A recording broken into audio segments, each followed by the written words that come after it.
એટલે પછી તણાવ શરૂ થાય, સ્ટ્રેસ શરૂ થાય. તણાવ ના આવે એની માટે શ્રીમદ ભગવદ્ ગીતામાં એક સરસ વાત લખી છે.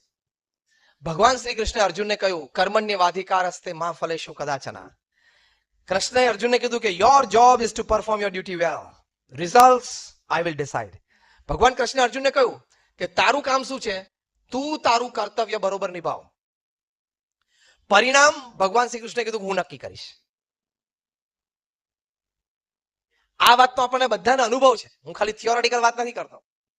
હું હમણાં જે વાત કરીશ એમાં તમે બધા સહેમત થશો ને હા જ પાડશો, કોઈ ના નહીં પાડી શકો. જોજો, એ કઈ વાત કે તમને બધાને અનુભવ છે, અનુભવ હશે જ કે ઘણી વખત તમે ખૂબ મહેનત કરી હોય, સારું આયોજન કર્યું હોય, સંપર્ક અને નેટવર્ક અને તંત્ર પણ ગોઠવ્યું હોય, પૈસાની પણ વ્યવસ્થા હોય, ઓળખાણ પણ સારી હોય, છતાં ધાર્યું પરિણામ ના આવે.